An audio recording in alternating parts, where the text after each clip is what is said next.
नमस्कार दोस्तों, आज हम बात करेंगे कि कैसे भारत ने दुनिया के सबसे ताकतवर गठबंधनों यूरोपियन यूनियन और नाटो को उसी की चाल में फंसा दिया। ये कहानी है भारत की नई विदेश नीति की, उसकी बढ़ती ताकत की और कैसे अब दुनिया भारत के इशारों पर चलने को मजबूर हो रही है। यूरोपीय यूनियन ने सोचा था भारत डर जाएगा जब उन्होंने रूस से कच्चा तेल रिफाइन करने के लिए भारत की नायरा एनर्जी पर प्रतिबंध लगाए, तो उनका मकसद था भारत को घुटनों पर लाना। लेकिन उन्हें नहीं पता था ये पुराना भारत नहीं है। भारत ने साफ कह दिया, हमारी एनर्जी सुरक्षा हम खुद तय करेंगे, नेटो या यूरोप के इशारों पर नहीं। अमेरिका ने 500% टैरिफ की धमकी दी, लेकिन भारत उनसे एक कदम आगे था, सीधे WTO पहुंच गया। फिर नेटो का बयान आया, रूस से तेल खरीदा तो 100% सैंक्शन। भारत का जवाब सीधा और कड़क था, तुम कोई अदालत नहीं हो। भारत ने दुनिया को दिखा दिया कि कैसे यूरोप खुद रूस से LNG खरीद रहा है और अमेरिकी कंपनियों का रूस में बड़ा निवेश है। विदेश मंत्रालय ने साफ कह दिया, ये दोगलापन और पाखंड है। नतीजा क्या हुआ? यूरोपीय यूनियन अब सफाई दे रहा है,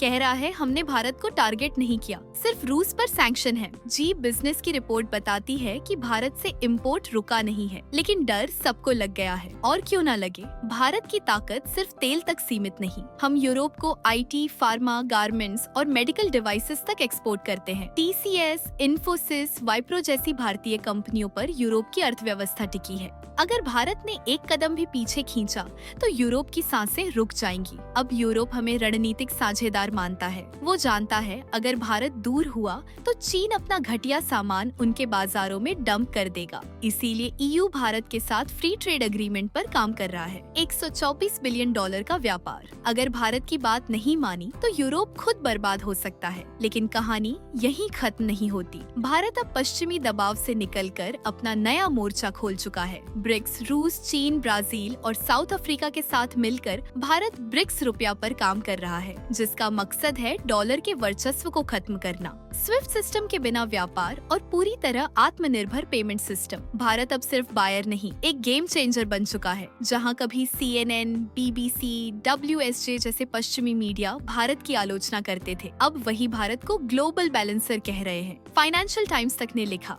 भारत एकमात्र ऐसा देश है जो पश्चिम और रूस दोनों से बात कर सकता है। भारत की कूटनीति अब आलोचना नहीं, एडमायरेशन का विषय बन चुकी है। भारत की बढ़ती ताकत सिर्फ कूटनीतिक नहीं, तकनीकी भी है। हमारा UPI सिस्टम आज दुनिया के लिए एक मिसाल है, जिसे फ्रांस और UAE जैसे देश अपना चुके हैं। यह सिर्फ पेमेंट सिस्टम नहीं, बल्कि भारत की डिजिटल कूटनीति का एक हथियार है, जो डॉलर पर निर्भरता कम कर रहा है। और डिफेंस, एक समय था जब हम दूसरों पर निर्भर थे। आज आत्मनिर्भर भारत के तहत हम रक्षा उत्पादन में छलांग लगा रहे हैं और कई देशों को रक्षा उपकरण निर्यात कर रहे हैं। मेक इन इंडिया की मिसाइलें और फाइटर जेट्स आज दुनिया में अपनी जगह बना रहे हैं। भारत अब सिर्फ एशिया और यूरोप में नहीं, बल्कि अफ्रीका और लैटिन अमेरिका में भी स्ट्रेटेजिक इन्वेस्टमेंट कर रहा है। PM मोदी की अफ्रीका विजिट्स और लैटिन देशों के साथ नए फ्री ट्रेड एग्रीमेंट्स बताते हैं कि भारत अब सिर्फ डिफेंसिव नहीं, ऑफेंसिव डिप्लोमेसी खेल रहा है। तो दोस्तों, भारत की कूटनीति अब सिर्फ जवाब देने वाली नहीं, बल्कि दिशा तय करने वाली बन चुकी है। जहां कभी भारत को गाइड किया जाता था,